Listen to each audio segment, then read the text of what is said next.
Hello, good morning to everyone. Good morning, sir. Good morning, sir. Good morning, sir.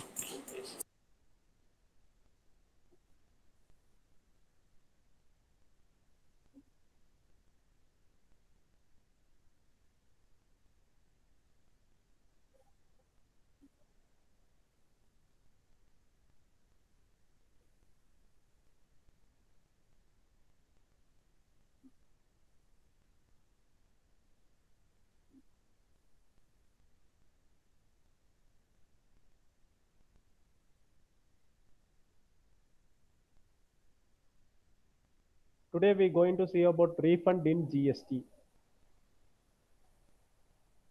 So GST classல இன்னைக்கு refund அப்படின்ற chapter தான் பார்க்க போறோம்.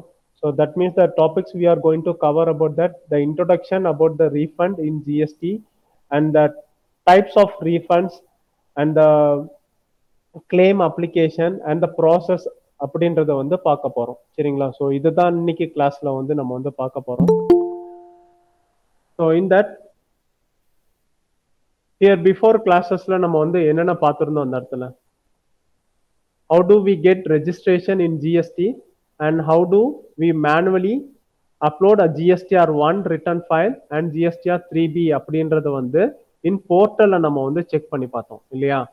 So இது பார்த்தீங்கன்னா the refund அப்படின்றது. So the word refund அப்படின்றது. So you all know the word as a refund. Refund அப்படின்னா என்ன meaning? What is the meaning of a refund? Please one by one you can explain for that. Students. Mr. Gokul.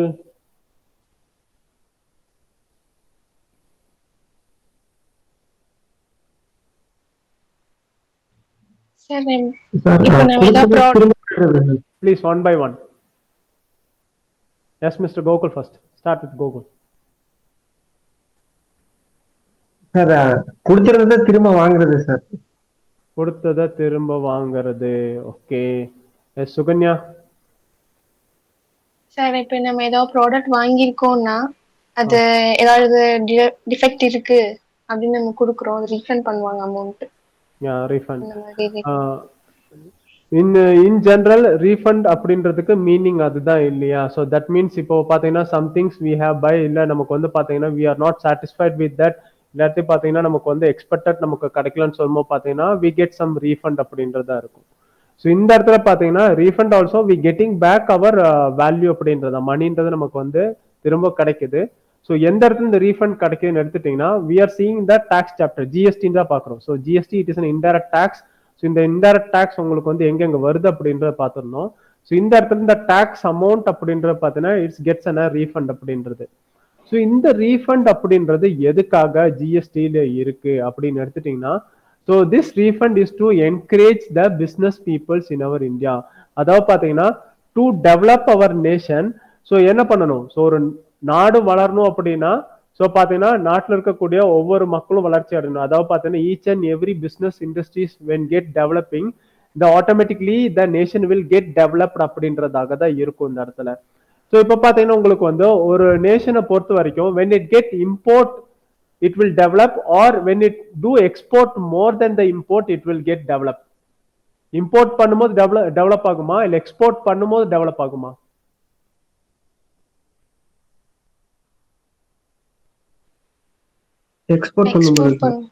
Export பண்ணும்போது தான் develop ஆகும் இல்லையா? ஏன்னா export பண்ணும்போது பார்த்தீங்கன்னா உங்களுக்கு வந்து நம்ம கண்ட்ரிக்கு தான் வந்து ரெவன்யூன்றது வந்து ஜெனரேட் ஆகும். So to encourage all the business peoples and who are already doing the export business அப்படின்னு சொல்லும்போது பார்த்தீங்கன்னா to encourage them to more and more export things பார்த்தீங்கன்னா இந்த இடத்துல ஸோ அவங்களுக்கு என்ன பண்றாங்க இந்த இடத்துல டு பூஸ்ட் தெம் உங்களுக்கு என்ன பண்றாங்கன்னா ஒரு ரீஃபண்ட் ஆப்ஷன்ஸ் அப்படின்றது அதாவது ஒரு இன்சென்டிவ் ஸ்கீம் மாதிரின்னு வச்சுக்கோங்களேன். ஸோ அவங்களுக்கு வந்து இந்த இடத்துல வந்து ரீஃபண்ட்ன்ற மாதிரி வந்து உங்களுக்கு வந்து கொடுத்துருக்காங்க இந்த இடத்துல. ஸோ இப்போ என்ன ஆகுனா ஒரு பர்சன் எக்ஸ்போர்ட் பண்ணும்போது ஸோ இன் ஜென்ரலா பார்த்தீங்கன்னா வந்து டாக்ஸ் இதெல்லாம் பேமெண்ட் பண்றாங்க இல்லையா? ஸோ அதில் பார்த்தீங்கன்னா உங்களுக்கு வந்து அந்த இடத்துல அவங்களுக்கு வந்து ஒரு ரீஃபண்ட் ஆப்ஷன் மாதிரி கொடுக்குறாங்க. ஸோ இப்போ இதில் என்ன ஆகுது அவங்களுக்கு வந்து ஒரு பெனிஃபிட் கிடைக்குது.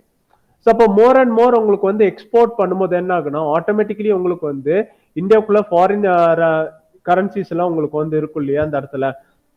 அப்படின்னு நிறைய வந்து உங்களுக்கு வந்து உள்ள வரும் அந்த இடத்துல. ஏன்னா பாத்தீங்கன்னா the other countries are paying to our nation அப்படின்றதா இருக்கும். ஸோ அப்போ என்ன automatically the nation will get develop. So அதனால பூஸ்ட் பண்ணணும் அப்படின்றதுக்காக இங்க இருக்க பிசினஸ் பர்சனுக்கு ஃபார் டூயிங் எக்ஸ்போர்ட்க்கு என்ன பண்றாங்கன்னா உங்களுக்கு வந்து ஆஸ் அன் இன்சென்டிவ் ஸ்கீம் மாதிரி இந்த ரீஃபண்ட் அப்படின்ற அனௌன்ஸ்மெண்ட் பண்ணாங்க. ஸோ இந்த ரீஃபண்ட் அப்படின்றது இன் எக்ஸ்போர்ட்ல மட்டும் இல்லாம இன் ஜென்ரல் டேர்ம்ஸ்ல, அதாவது வேற என்னதுல இருக்கு அப்படின்னு எடுத்துட்டீங்கன்னா நம்மளோட இன்வெர்ட் டியூட்டி ஸ்ட்ரக்சரை பொறுத்த வரைக்கும் பார்த்தீங்கன்னா நமக்கு வந்து இன்புட் கிரெடிட் ஃபெசிலிட்டி அப்படின்றத கொடுத்துருக்காங்க.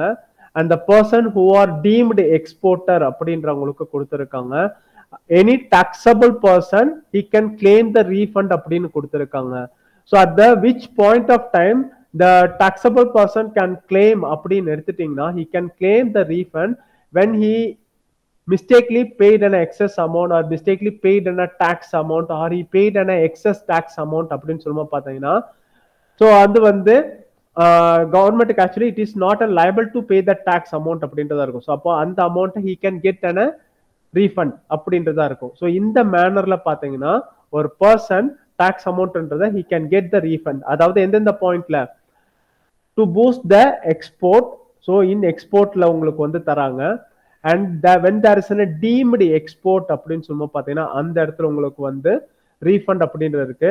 And any taxable person he has the rights to claim சொல்லும்போது பார்த்தீங்கன்னா he can claim at the point of excess pay tax paid or mistakenly paid அப்படின்னு சொல்லும்போது பார்த்தீங்கன்னா he can get the refund of that amount அப்படின்றது தான். Okay, இந்த introduction point புரிஞ்சுதுங்களா?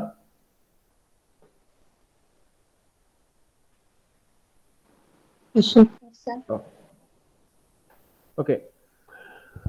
And GST ல பார்க்கும்போது பார்த்தீங்கன்னா we see that GST forms, that registration forms and GST return forms அப்படிலாம் பார்த்துருவோம். GSTR 1, 2 and 3B அப்படிலாம் பார்த்தோம். Likewise GST refundக்கு சொல்லும்போது பார்த்தீங்கன்னா there are some forms அப்படின்னு இருக்கு. அதாவது ஃபார்ம் GST RFD அப்படின்னு இருக்கு. அதாவது ரீஃபண்ட் ஃபார்ம் அப்படின்றத மீனிங் அந்த இடத்துல. ஸோ இதில் பார்த்தீங்கன்னா உங்களுக்கு வந்து RFD01 it is an application for that refund அப்படின்றதா இருக்கும். And acknowledgement, deficiency memo, payment order. So இந்த மாதிரி உங்களுக்கு பார்த்தீங்கன்னா உங்களுக்கு வந்து ஸோ உங்களுக்கு வந்து ஃபார்ம்ஸ் கொடுத்துருக்காங்க. 01, 02, 3, 4, 5, 6, 7, 8, 9, 10, 11, 1A, 1B அண்ட் 10B அப்படின்றத கொடுத்துருக்காங்க. ஸோ இந்த ஃபார்ம் அப்போ ஒருத்தர் ரீஃபண்ட் அப்ளை பண்றாருன்னா இந்த எல்லா ஃபார்ம்ஸும் அவர் வந்து யூஸ் பண்ணணுமான்னு கேட்டீங்கன்னா எல்லா ஃபார்ம்ஸும் அவர் வந்து யூஸ் பண்ண மாட்டாரு. he will apply in the form of RFD01 and he will get an acknowledgement. if there is any deficiency 03 அப்படின்றது இருக்கும். திரும்ப அவங்க என்ன பண்ணணும், ஃபர்ஸ்ட் இருந்து ரீஅப்ளை பண்ணணும் அந்த இடத்துல அப்படின்ற மாதிரி இருக்கும். if there is no deficiency உங்களுக்கு என்ன ஆகும், it will proceed for the payment order இந்த மாதிரி தான் இருக்கும். ஸோ இந்த ஃபார்மை பத்தி கிளீனா தெரியும்னா you will get a clear picture at the end of this class. Okay, so right now என்ன ஃபார்ம் இருக்குன்னு மட்டும் பார்த்துக்கோங்க. ஸோ லாஸ்டா நமக்கு என்னன்றது புரியும். So types of refund and the conditions அப்படின்றது தான். ஸோ ஆஸ் பர் ஒரு ஜிஎஸ்டியோட நமக்கு பார்த்தீங்கன்னா சிஜிஎஸ்டி ரூல் நமக்கு செக்ஷன் 54 பொறுத்த வரைக்கும் so any person claiming refund of any tax அப்படின்னு எடுத்துட்டீங்க ஆர் என்ன இன்ட்ரெஸ்ட் அப்படின்றது டேக்ஸ் அதர்வைஸ் என்ன இன்ட்ரெஸ்ட் அப்படின்னு சொல்லும்போது பார்த்தீங்கன்னா த பர்சன் அது அவரே பே பண்ணியிருக்கணும். ஓகே, அவரு பே பண்ணிருக்காரு அப்படின்னு சொல்லும்போது பாத்தீங்கன்னா அவர் வந்து ரீஃபண்டுக்கு வந்து கிளைம் பண்ணிக்கலாம். If the person he did not paid அப்படின்னு சொல்லும்போது பாத்தீங்கன்னா அவர்னால கிளைம் பண்ண முடியாது. So is a registered person and he paid the tax ன்னு சொல்லும்போது பாத்தீங்கன்னா he can get the claim. So அப்போ இந்த கிளைம் பாத்தீங்கன்னா எப்போக்குள்ள நம்ம வந்து ரிசீவ் பண்ணிக்கலாம் அப்படின்னு எடுத்துட்டீங்கன்னா it will have an expiry of 2 years அப்படின்றதா இருக்கு. That means that 2 years from the relevant date. Okay, mark the point. It has an expiry period. அதாவது பாத்தீங்கன்னா that it is a 2 years அப்படின்றது expiry period அப்ப இருக்கும் உங்களுக்கு. And the expiry period is from the relevant date. Okay, the relevant date அப்படின்றத நம்ம கீழே பார்க்கலாம் அந்த இடத்துல. And next thing பாத்தீங்கன்னா உங்களுக்கு வந்து any special agencies like a United Nation organization இல்ல multilateral financial institutions, so United Nations இந்த மாதிரி இது கீழே வருமோ பார்த்தீங்கன்னா உங்களுக்கு வந்து ஸோ இன் திஸ் கேசஸ்லயும் உங்களுக்கு என்ன இருக்கும், ரீஃபண்ட் அப்படின்றது இருக்கு. So there is a refund in an inward supplies அப்படின்னு சொல்லியிருக்கான். Whether it may be in goods or it may be in the services or in the both the conditions அப்படின்றதா இருக்கு. but in here the expiry is for an 6 month அப்படின்னு சொல்லியிருக்காங்க, and the 6 month it's from the last day of the quarter of that supply. Okay, எப்ப அந்த supply receive பண்ணாங்களோ, that means in a financial year we have a 4 quarters அப்படின்றது இருக்கு இல்லையா. So according to that quarter, அந்த குவார்டர்ல from the last day, for an example this is in our last quarter இல்லையா, last quarter which is our last day, today is our last day, 31st March is our last day இல்லையா. So that means இந்த குவார்டர்ல any டைம்ல உங்களுக்கு வந்து அது நடந்திருந்தாலும், so இந்த குவார்டர்ல last day அப்படின்றது this is in a fourth quarterல 31st March. So அப்ப அந்த லாஸ்ட் டேல இருந்து பாத்தீங்கன்னா it have a 6 months of an expiry period. So within that period they can get the refund claim அப்படின்றதாக இருக்கும்.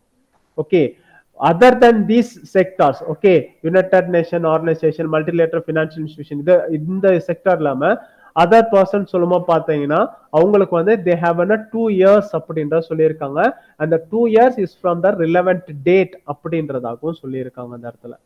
Okay, and any registered person they can claim the refund, அதாவது unutilized input tax. That means unutilized input tax means in GST while you purchasing you pay the tax to your vendor, it is called as an input tax, and while you selling the product or an services you collecting the tax, it is called as an output tax. Okay, you can set off your taxes. That means while you are filing a return in 3B you can set off your taxes. That means you can set off your input against the output.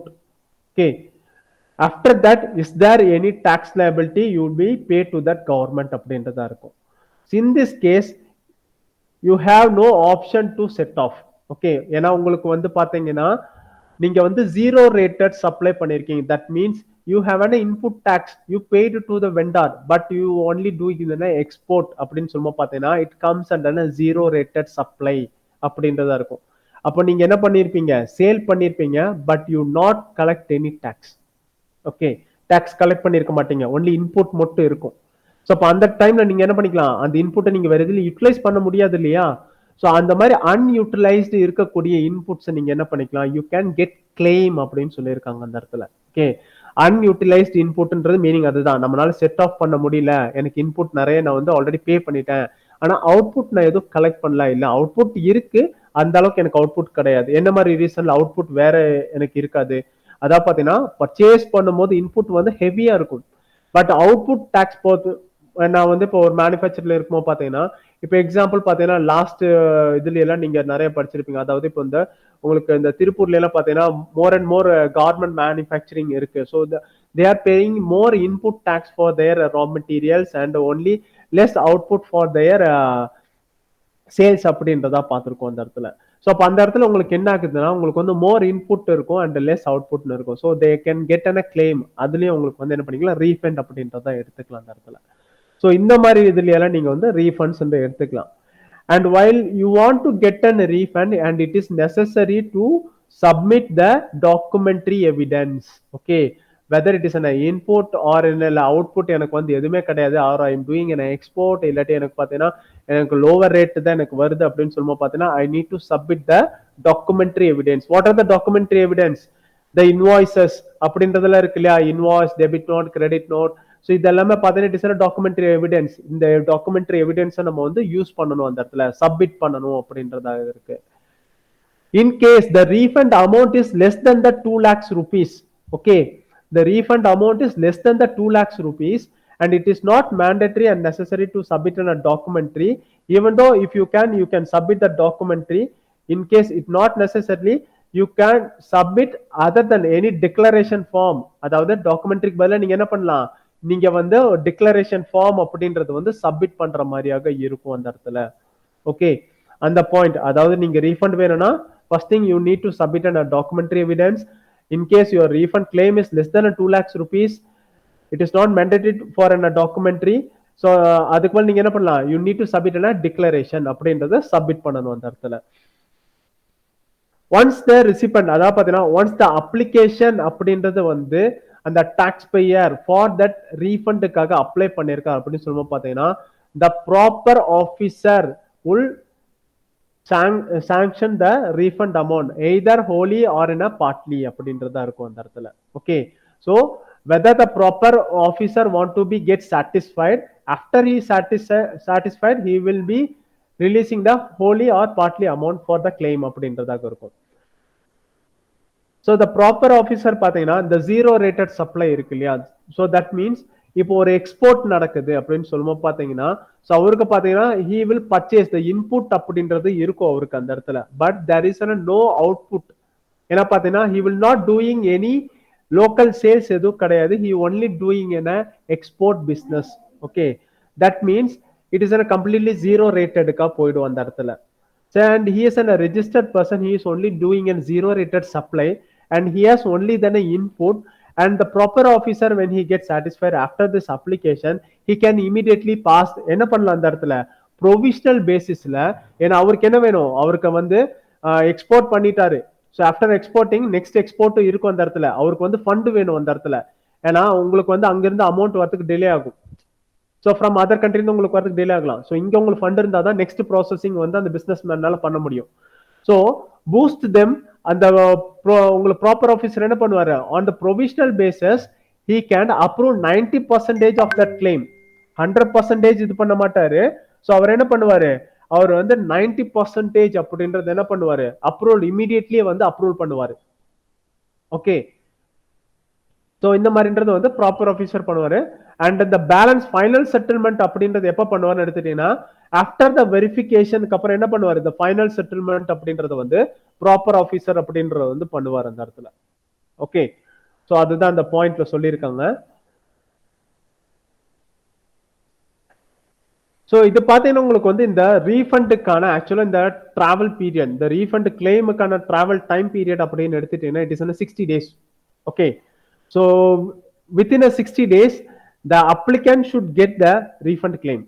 Okay, in case more than it takes 60 days அப்படினு சொல்லும்போது பாத்தீங்கன்னா you will get the interest. அதாவது இப்போ 60 டேஸ்க்கு மேல உங்களுக்கு வந்து 60 days from the applicant dateல இருந்து பாத்தீங்கன்னா உங்களுக்கு வந்து ARN நம்பர் ஜெனரேட் ஆயிருச்சுனா from that date உங்களுக்கு 60 daysக்குள்ள you are not getting your refund, you are eligible and you need to get the refund. ஆனா உங்களுக்கு 60 டேஸ்க்குள்ள கிடைக்கல அப்படின்னு சொல்லும்போது பாத்தீங்கன்னா you will get the interest. Okay, உங்களுக்கு அதுக்கு என்ன கிடைக்கும், you will getting an interest அப்படின்றது கிடைக்கும் அந்த இடத்துல. சம்டைம்ஸ் சில பேத்துக்கு வந்து கிடைக்காது அந்த இடத்துல. So who are the person will not get the refund claim அப்படின்னு எடுத்துட்டீங்கன்னா so that means any judgment. so அத பாத்தீங்கன்னா உங்களுக்கு வந்து எனி ஆர்டர்ஸ், அதாவது பார்த்தீங்கன்னா உங்களுக்கு வந்து இன்கேஸ் அவருக்கு பார்த்தீங்கன்னா ஏதாவது டிராபேக்ஸ் இருக்கலாம் அந்த இடத்துல. ஸோ எனி டிராபேக்ஸ் இருக்குன்னு, அதாவது அவருக்கு ஐஜிஎஸ்டிலேயே இல்லை சிஜிஎஸ்டில அவருக்கு வந்து எனி டிராபேக்ஸ் இருக்குமோ பார்த்தீங்கன்னா he cannot get the claim அப்படின்றதாக இருக்கும் அந்த இடத்துல. ஓகே, இல்லை ஏதாவது கோர்ட் ஆர்டர்ஸ் இருக்கு, ஸோ பார்த்தீங்கன்னா அவரோட வந்து கம்ப்ளீட்டா வந்து கோர்ட் ஜட்ஜ்மெண்ட் வந்து ஸ்டாப் பண்ணி வச்சிருக்காங்க, அவர் பிசினஸ்ல இல்லை ஃப்ராடுலண்ட் ஆக்டிவிட்டிஸ் அந்த மாதிரி ஏதாவது நாள் இது பண்ணியிருக்காங்கன்னா he will not get the claim. இல்லை ஆல்ரெடி பார்த்தீங்கன்னா அவர் வந்து ஏதாவது ஃப்ராட் ஆக்டிவிட்டிஸ் மூலியமா அவருக்கு இது வந்து ரிமார்க்ஸ் இருக்கு அப்படின்னு சொல்லும்போது பார்த்தீங்கன்னா அவருக்கு வந்து கிளைம் அப்படின்றது கிடைக்காது. ஸோ அதே மாதிரி ஒருத்தருக்கு அந்த ப்ராப்பர் ஆஃபீஸர் மேபி சாங்ஷன் பண்ணியிருக்கலாம், ஆஃப்டர் தட் அந்த ப்ராப்பர் ஆஃபீஸர் வந்து வெரிஃபை பண்ணும்போது he may be get notified that there is an ineligible ITC அப்படின்றது இருக்கலாம். அந்த மாதிரி இருக்குமா பார்த்தீங்கன்னா he will immediately pass another note to that applicant that is an ineligible and he need to, the applicant என்ன பண்ணணும், what he received from the ineligible he need to pay immediately. claimல there is any ineligible இருந்துச்சுன்னா அதை அவர் receive பண்ணியிருக்காருன்னா உடனே என்ன பண்ணணும், after he gets notifying that அந்த person இமீடியட்டா திரும்ப என்ன பண்ணணும், டிபார்ட்மெண்ட்டுக்கு அது பேமெண்ட் பண்ணணும் அப்படின்றதா பாயிண்ட் அங்க. ஸோ அதே மாதிரி ஒரு person, if a person want to get a refund claim in GST, that person need to submit his GSTR returns within that time period. So இப்போ ரெகுலர் ரிட்டர்ன் பர்சனுக்கு வந்து இந்த கிளைம்ஸ் இருக்குமோ பார்த்தீங்கன்னா he need to return his file GSTR 1 and GST 3 எல்லாம் timing வந்து பண்ணியிருக்கணும் அந்த இடத்துல. ஓகே, அந்த டைமிங் அவர் வந்து ப்ராப்பரா பேமெண்ட் பண்ணியிருக்கணும். So in case the person who is not discharging his duty on his right time, he cannot get the claim. ஏன்னா அவங்க அந்த கரெக்டான டைம் பண்ணலைன்னா உங்களுக்கு வந்து அந்த இடத்துல ரெக்கார்ட்ஸ் இருக்காது இல்லையா? ஸோ அதனால உங்களுக்கு வந்து கிடைக்காது அந்த இடத்துல. சம்டைம் உங்களுக்கு என்ன பண்ணுவாங்கன்னா அந்த ப்ராப்பர் ஆஃபீஸர் he get எதை he is not satisfied என்ன பண்ணலாம், அவர் வந்து withhold பண்ணிருப்பாரு. உங்களுக்கு சாங்ஷன் ஆக வேண்டிய கிளைம் என்ன பண்ணிருப்பாருன்னா he withhold the payment for a certain period. அவர் என்ன பண்ணுவாரு, நீங்க திரும்ப அதுக்கான ஏதாவது நீங்க வந்து சப்மிட் பண்ணி after you can clearing and satisfy him you can get the claim. Otherwise அவர் என்ன பண்ணுவாரு, only he can stop that claim அப்படின்றதாக இருக்கும். ஸோ இதெல்லாமே யார் பண்ணுவாங்க, ஒரு ப்ராப்பர் ஆஃபீஸர் அப்படின்றவர் வந்து பண்ணுவார். ஸோ அவர் தான் வந்து வெரிஃபிகேஷன் இதெல்லாமே வந்து பண்ணுவாங்க இந்த இடத்துல.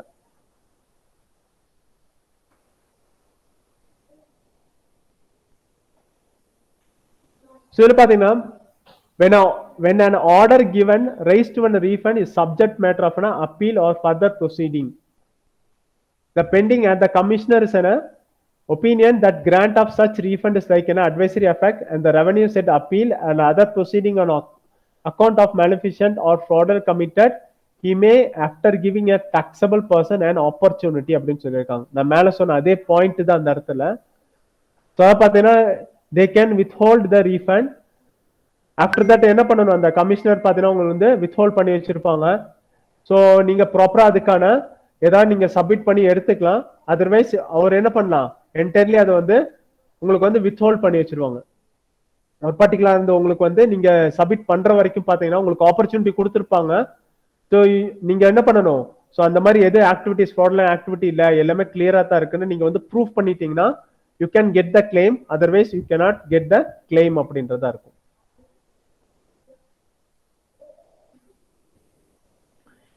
In case is there not any default in your side, அதாவது tax payer இருக்கார் இல்லையா, who is applied for the refund claim, there is not any fault in his side and he is eligible to get a refund but the refund is not settled to him within the 60 days period, it extend above that 60 days period சொல்லுமா பார்த்தீங்கன்னா உங்களுக்கு என்ன இருக்கும், you will get an interest of an 6% அப்படின்றதாக உங்களுக்கு வந்து கிடைக்கும் அந்த இடத்துல. ஓகே, ஸோ இன்ட்ரெஸ்ட் ஆஃப் 6% அப்படின்னு கிடைக்கும். ஸோ இந்த இன்ட்ரெஸ்ட் அப்படின்றது எப்போ இருந்து இருக்குன்னு பார்த்தீங்கன்னா இட்ஸ் ஃப்ரம் தட் உங்களுக்கு ஏஆர்என் ஜெனரேட் ஆயிடுச்சு இல்லையா, ஃப்ரம் தட் பீரியட் வந்து பார்த்தீங்கன்னா த இன்ட்ரெஸ்ட் வில் பி, அதாவது அந்த ஏஆர்என்ல இருந்து பார்த்தீங்கன்னா இந்த 60 days அப்படின்ற கால்குலேட்டட். ஆஃப்டர் தட் 60 daysக்கு அப்புறம் தான் உங்களுக்கு வந்து டிலேவா கிடைக்கணும். So how many days you got delayed அப்படின்னு சொல்லும்போது பார்த்தீங்கன்னா ஸோ உங்களுக்கு வந்து 6% அப்படின்றது அமௌண்ட் அப்படின்றதாக இருக்கும். ஓகே, அண்ட் நெக்ஸ்ட் பாத்தீங்கன்னா in the case of any advanced tax paid by the non-resident person or a casual taxable person, these persons can get refund அப்படின்னு நீங்க வந்து கேட்டீங்கன்னா those persons cannot get the refund அப்படின்றதாக இருக்கும். because the casual taxable person is registered for a particular purpose and the validity period it will take for 90 days. For that 90 days he will do that business in there இல்லையா. so on that period he cannot get the claim. okay, after உங்களுக்கு அந்த period உங்களுக்கு வந்து முடிஞ்சதுக்கு அப்புறம் என்ன பண்ணலாம், after end of that period he can apply for the claim. unless the period is not completed he cannot get the claim. ஏன்னா advance tax அப்படின்னு பாத்தீங்கன்னா on that particular period he is going to do that business அப்படின்றதாக இருக்கும். Okay, so அந்த period வரைக்கும் பார்த்தீங்கன்னா he cannot get the claim. after அந்த period முடிஞ்சதுக்கு அப்புறம் எல்லாமே அவர் வந்து செட்டில் பண்ணதுக்கு அப்புறம் பார்த்தீங்கன்னா என்ன பண்ணிக்கலாம், he can get the claim அப்படின்றதா இருக்கும்.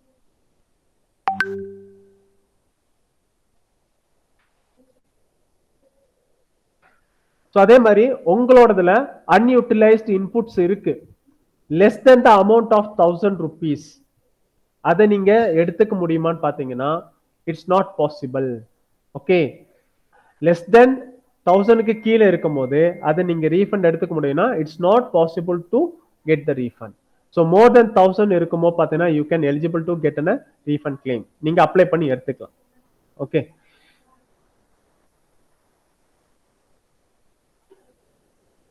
So the application for refund tax interest penalty ஃபீ அப்படின்னு எடுத்துட்டீங்கன்னா ஸோ இதுக்கு அப்ளிகேஷன் நீங்க வந்து பாத்தீங்கன்னா உங்களோட நீங்க எக்ஸஸா இன்ட்ரெஸ்ட் பேமெண்ட் பண்ணிருக்கீங்க or penalty or fees, even tax amount you are paid as an wrongly or excessively you are paid to that government, you can apply for a refund by a registered taxpayer in the form GST RFD01. The form should be applied as an electronic basis in the common portal GSTN portal. Okay. So அந்த portal மூலியமா தான் நீங்க வந்து apply பண்ணணும் அப்படின்றதாக இருக்கும். And who can apply for this claim? The any registered person he can apply for this claim and he should return his file within that due date அப்படின்றதாக இருக்கும். In this due periodல என்ன பண்ணிருக்கணும், அவர் file வந்து return பண்ணிருக்கணும். So அந்த மாதிரி பண்ணிருக்கும்போது என்ன பண்ணா, he can apply, அவர் ரெஜிஸ்டர் பர்சன் என்ன பண்ணிக்கலாம், ரீஃபண்டுக்கு வந்து அப்ளை பண்ணிக்கலாம் அந்த மாதிரி இருக்கும். அதாவது அவர் எக்ஸஸா வந்து பேமெண்ட் பண்ணியிருக்காரு, இல்ல அவருக்கு வந்து அவுட்புட் டாக்ஸ் கிடையாது, இல்ல அவருக்கு பாத்தீங்கன்னா அவருக்கு வந்து ரேட் அவுட்புட் டாக்ஸ் பாத்தீங்கன்னா ரேட் வந்து இன்புட்டை விட அவருக்கு வந்து ரேட் வந்து கம்மி அப்படின்னு சொல்லும்போது பாத்தீங்கன்னா he is eligible to get the claim. So the type of claim permitted under section 54. So what are the claim is permitted? So that means the refund claim is permitted for the zero rated supply. That means the zero rated supply in here we means that is an export or from a special economic zone அப்படின்ற போது நமக்கு வந்து zero rated அப்படின்றதாக இருக்கும். And unutilized input, that means பாத்தீங்கன்னா எனக்கு வந்து இன்புட்ல ஜாஸ்தியா இருக்கும் and அவுட்புட்ல எனக்கு ரேட் வந்து பாத்தீங்கன்னா கம்மியா இருக்கும். So that is an unutilized inputs அப்படின்றதாக இருக்கும். ஸோ அப்போ அந்த மாதிரி டைம்ல நான் இது வந்து எடுத்துக்கலாம். ஸோ நெக்ஸ்ட் பார்த்தீங்கன்னா எனி டேக்ஸ் அண்ட் இன்ட்ரெஸ்ட் அப்படின்னு சொல்லும்போது பார்த்தீங்கன்னா ஸோ அந்த இடத்துல நான் வவுச்சர்ஸ், நான் ரீஃபண்ட் வவுச்சர்ஸ் பார்த்தீங்கன்னா நான் வந்து இஷ்யூ பண்ணியிருக்கணும். ஸோ எக்ஸஸ் அமௌண்ட் பார்த்தீங்கன்னா வந்து as advance by the casual taxable person. So பார்த்தீங்கன்னா any tax and interest paid on such tax which was excess paid, அதிகமாக பே பண்ணியிருக்கேன் அப்படின்னு சொல்லும் போது அப்போ கேஷுவல் டாக்ஸபிள் பர்சன் பார்த்தீங்கன்னா he is maybe applied for 90 டேஸ்க்கு வேண்டி தான் அவர் வந்து அவருக்கு வந்து கிடைக்கும் இல்லையா. அப்போ என்ன பண்ணியிருப்பாரு, ஸோ பிஸ்னஸ் வேல்யூ இவ்வளோ, ஸோ அதுக்காக அட்வான்ஸ்ல இவ்வளோ பே பண்ணியிருப்பாரு. பட் த பிஸ்னஸ்னால என்ன பண்ணிருக்க முடியாது, அந்த அளவுக்கு அவரால் கலெக்ட் பண்ணிருக்க முடியாது. ஸோ அப்போ என்ன பண்ணிக்கலாம் அந்த இடத்துல அவர் வந்து after the time period he can get for that claim what he paid as an excess amount. But he cannot claim the amount before the period end. So அந்த ரெஜிஸ்டர் பீரியட் எண்ட் ஆகிறதுக்கு முன்னாடி claim பண்ண முடியாது. After is completing the period he is not collected that much of amount, என்ன பண்ணலாம், he can apply for that claim. So உங்களுக்கு வந்து உங்களோட ஜிஎஸ்டி போர்ட்டல்ல பார்த்தீங்கன்னா there is an electronic cash ledger. Okay, whatever in that electronic cash ledger you have excess of payment பண்ணிருக்கீங்க, wrongly paid அப்படின்னு சும்மா பார்த்தீங்கன்னா the amount will be reflected in your cash ledger. So you can get the balance from your cash ledger. So அந்த மாதிரின்றதாக இருக்கும். So maybe பார்த்தீங்கன்னா நீங்க வந்து some transactions maybe happen, but பார்த்தீங்கன்னா இன்னும் இன்வாய்சஸ் வந்து ரேஸ்ட் ஆயிருக்காது, பட் யூ பெய்டு அந்த மாதிரின்றதா இருக்கலாம். ஸோ இந்த மாதிரிலாம் இருக்கும்போது நீங்க என்ன பண்ணிக்கலாம், you can get the claim for that particular tax amount அப்படின்னு இருக்கும். ஏன்னா அந்த அமௌண்ட்ன்றது உங்களோட கேஷ் லெஜர்ல தான் ரிஃப்ளெக்ட் ஆகும். ஸோ அங்கிருந்து நீங்க என்ன பண்ணிக்கலாம், you can get the claim அப்படின்றதாக இருக்கும்.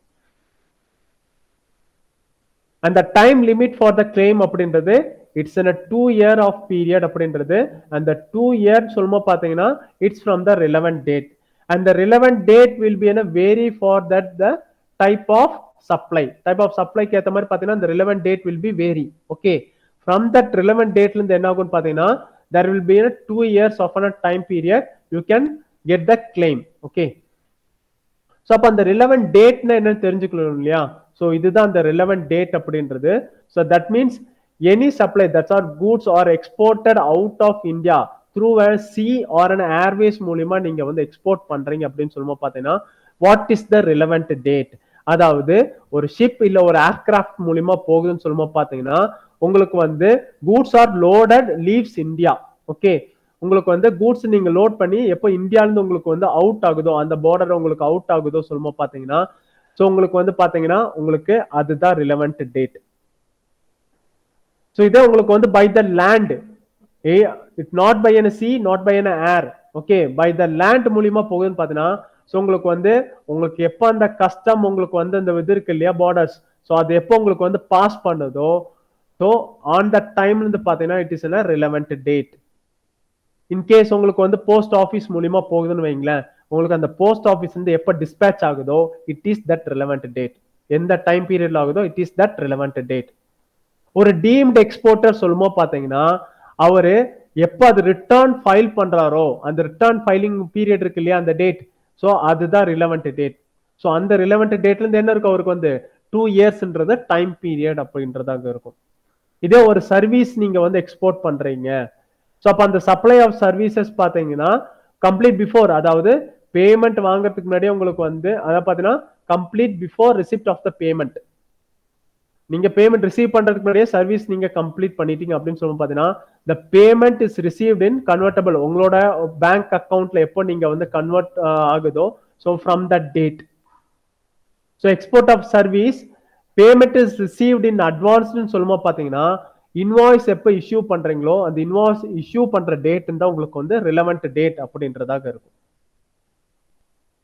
லைக்வைஸ் பாத்தீங்கன்னா உங்களுக்கு கோர்ட் இன்கேஸ் ஏதாவது ஆர்டர்ஸ் கொடுத்துருக்காங்க, இன்கேஸ் கோர்ட்ல ஏதாவது உங்களுக்கு இருக்கு, so court they order you can get the claim அப்படின்னு சொல்றாங்க இல்லையா, ஸோ அந்த ஆர்டர் எந்த டேட்ல பாஸ் ஆச்சு அப்படின்றது இருக்கு இல்லையா, ஃப்ரம் த டேட். ஓகே இப்போ பாத்தீங்கன்னா உங்க பிசினஸ்ல சேம் ஏதாவது ஒரு கோர்ட் இது போயிட்டு இருக்கு, ஸோ பாத்தீங்கன்னா உங்களுக்கு they give in favour of you, உங்களோட ஃபேவர்ல கொடுத்துட்டாங்க சொல்லுமா பாத்தீங்கன்னா ஆன் த டேட்ல இருந்து உங்களுக்கு என்ன கிடைக்குது, it is 2 years time period அப்படின்றது இருக்கு. ஸோ இந்த மாதிரி பாத்தீங்கன்னா உங்களுக்கு ரிலவெண்ட் டேட் அப்படின்றதாக இருக்கும் உங்களுக்கு. ஸோ ஈச் அண்ட் பர்டிகுலர் சப்ளைக்கு பாத்தீங்கன்னா இந்த ரிலவெண்ட் டேட் அப்படின்னு இருக்கும். So these are the relevant dates. From this relevant date it will be taken 2 years time period. Okay accept நம்ம என்ன பார்த்தோம் 6 மந்த் பீரியட் யாருக்குன்னு பார்த்தோம், அதாவது அந்த குவார்டரோட எண்ட் டேட்ல இருந்து. ஸோ இட்ஸ் ஃபார் தட் உங்களுக்கு இந்த யுனைடெட் நேஷன்ஸ் அந்த மாதிரி உங்களுக்கு ஆர்கனைசேஷன்ல வருமா பார்த்தீங்கன்னா உங்களுக்கு 6 மந்த்ஸ் டைம் பீரியட் அந்த குவார்டரோட எண்ட் டேட்ல இருந்து உங்களுக்கு இருக்கும். அண்ட் இந்த இடத்துல பாத்தீங்கன்னா உங்களுக்கு நோட் கொடுத்துருக்காங்க. So the applicant may file a refund claim for a tax period clubbing சொல்லியிருக்காங்க. அதாவது each and every financial year சொல்லுமா பாத்தீங்கன்னா அந்த ஃபினான்ஷியல் இயர்க்கானது பாத்தீங்கன்னா அந்த இயரோட எண்ட்ல நம்ம என்ன பண்ணிக்கலாம், கிளைம் அப்படின்னு அப்ளை பண்ணிக்கலாம். பட் இட்ஸ் நாட் பாசிபிள் இல்லையா, ஏன்னா அதே இயர்ல பாத்தீங்கன்னா எல்லாமே நமக்கு இருக்கும்னு சொல்ல முடியாது. So it may be taken next, ஏன்னா லாஸ்ட் பீரியடுக்கான பாத்தீங்கன்னா இந்த பீரியட் நமக்கு பாத்தீங்கன்னா அந்த அளவுக்கு சேல்ஸ் இருக்காது. ஸோ நமக்கு பாத்தீங்கன்னா அந்த அளவுக்கு இருக்காது. Maybe it will be travel for next time பீரியடுக்கு மாறலாம் அந்த இடத்துல. ஸோ அதனால பாத்தீங்கன்னா you can club the period before பாத்தீங்கன்னா நமக்கு அந்த மாதிரி கிளப்பிங்க்கு ஆப்ஷன்ஸ் இல்லாம இருந்தது. ஆஃப்டர் அந்த ரெஸ்ட்ரிக்ஷன்ஸ் என்ன பண்ணிட்டாங்கன்னா they have removed. Okay so இது பாத்தீங்கன்னா உங்களுக்கு இதுதான் அந்த நோட்டிபிகேஷன்ஸ் அப்படின்றதா இருக்கும், சர்க்குலர் அப்படின்றது. So they have removed the restrictions. So உங்களுக்கு கிளப்பிங், அதாவது பிஃபோர் கிளப்பிங் கிடையாது. இப்போ நீங்க என்ன பண்ணிக்கலாம், you can clubbing the financial years. நீங்க ஒரு ஃபினான்ஷியல் இன்னொரு ஃபினான்ஷியல் இயர் அக்ராஸ் நீங்க என்ன பண்ணிக்கலாம், நீங்க கிளப் பண்ணிக்கலாம். நீங்க கிளப் பண்ணி நீங்க என்ன பண்ணிக்கலாம், யூ கேன் கிளைம் அப்படின்றதாகவும் சொல்லியிருக்காங்க உங்களுக்கு.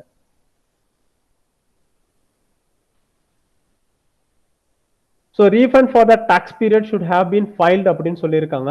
ஸோ அப்போ நீங்க கண்டிப்பா என்ன பண்ணணும், நீங்க ரீஃபண்ட் அப்ளை பண்ணணும்னா தட் ஜிஎஸ்டிஆர் 1 அப்படின்றது எதுக்காக ஃபைல் பண்றோம், ஜிஎஸ்டிஆர் 1 அப்படின்றது இது எதை ஷோ பண்ணுது, what is GSTR 1? S mister Kannan, what is GSTR 1? Sir, GST 1 for sales, sir. Okay, sales. And what is GSTR 3B? Purchase and sales. Oh, it is a consolidate. Okay, purchase and sales consolidate அப்படின்றது. So the tax payer, the tax register person, that he must file the GSTR 1 and GSTR 3B. Then only he can avail for the claim process. Okay, if he not file the return, it is possible to get a claim, Mr. Anand.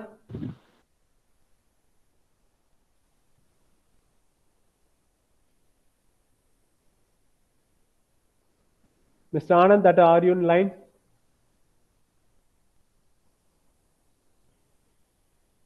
Jensen.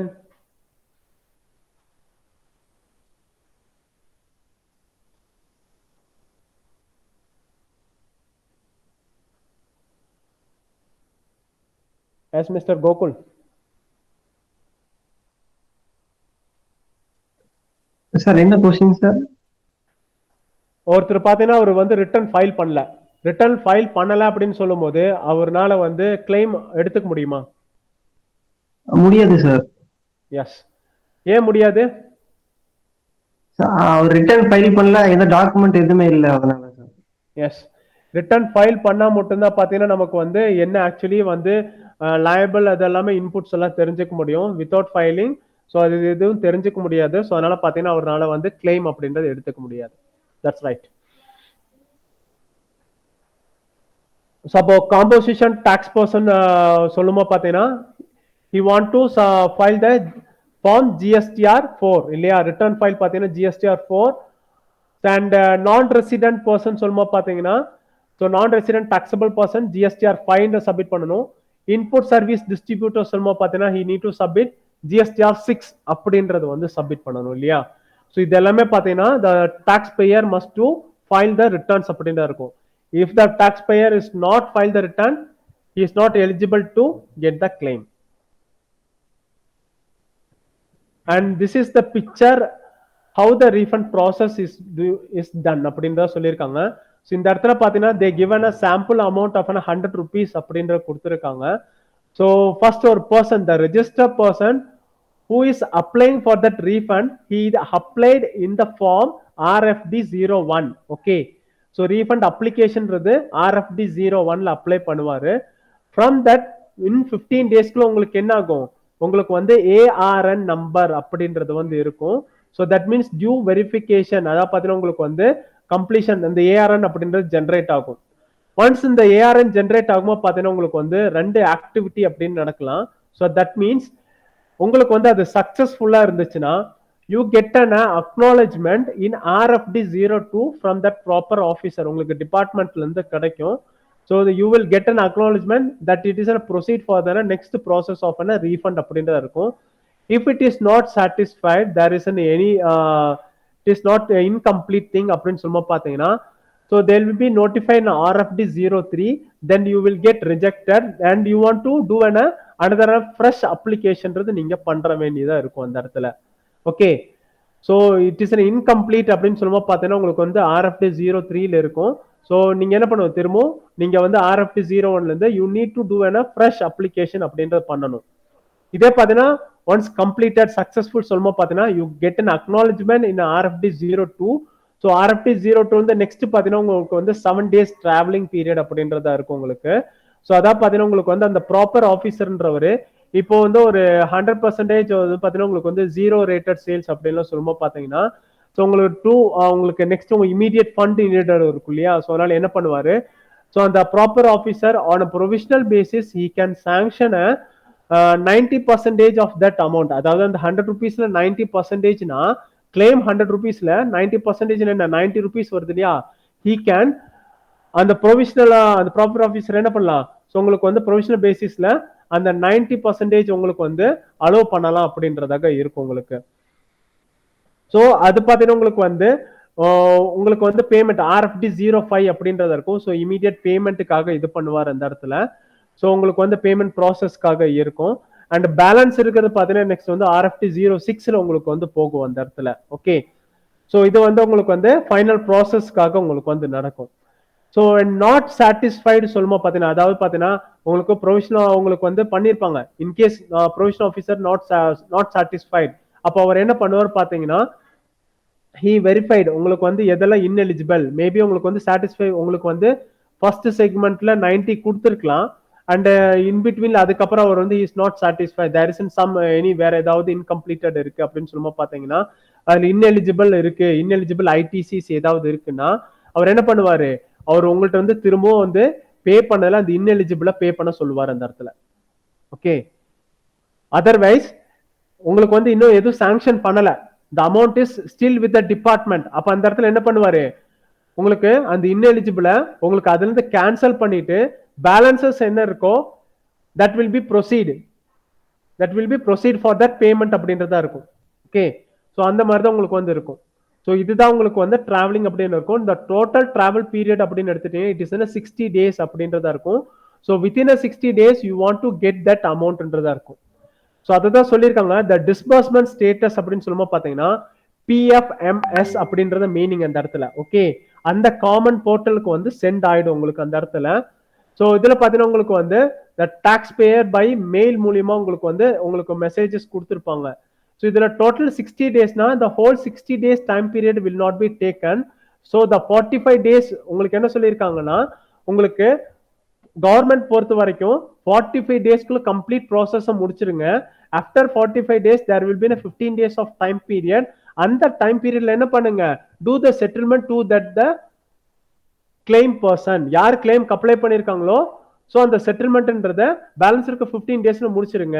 அப்ப என்ன ஆகும் உங்களுக்கு வந்து interest வந்து government பே பண்ண தேவை இருக்காது. So இதை தான் வந்து சொல்லியிருக்காங்க. So this is the refund procedure, இந்த refund process and time period in GST அப்படின்றது. ஸோ இதுல பார்த்தீங்கன்னா உங்களுக்கு வந்து now you get the point that what is a refund in GST and who is eligible for that. And next பாத்தீங்கன்னா உங்களுக்கு வந்து what is the process எப்படி உங்களுக்கு போகுது அப்படின்னு புரிஞ்சிருக்கும். What are the forms are involve அப்படின்றது புரிஞ்சிருக்கும் உங்களுக்கு இந்த இடத்துல. Is there any other doubts and questions regarding to this refund in GST or that any other point that is not clarified, உங்களுக்கு வந்து கிளியர் அண்டர்ஸ்டாண்ட் ஆகல அப்படின்றது இருந்ததுன்னா நீங்க தாராளமா கேட்கலாம். இப்போ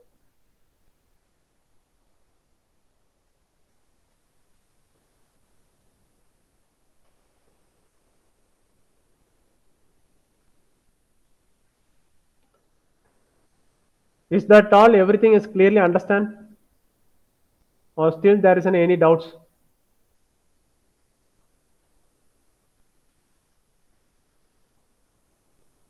Mr. Kannan, Anand, Jensen, sir. clear? Okay.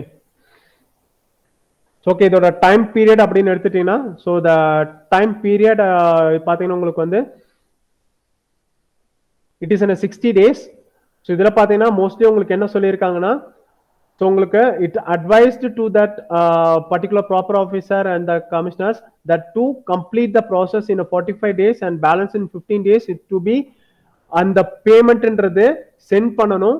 So அந்த யார் அப்ளை பண்ணியிருக்காங்களோ சென்ட் பண்ணணும், கையில தர மாட்டாங்க. The amount will be settled in the account. So நீங்க ரெஜிஸ்ட்ரேஷன் பண்ணும்போது you have provided your bank account. No, in that bank அக்கௌண்ட்ல என்ன பண்ணிருப்பாங்க உங்களுக்கு செட்டில்மெண்ட் அப்படின்றது நடந்திருக்கும். Okay, so this is a refund in GST. okay, so that's all for today classes. I will send the notes to you. Just go through once again. If there are any doubts and clarification, please come back to me. Okay, thank you students. Thank you, sir. Thank you, sir. Thank you. Thank you, sir. Thank you.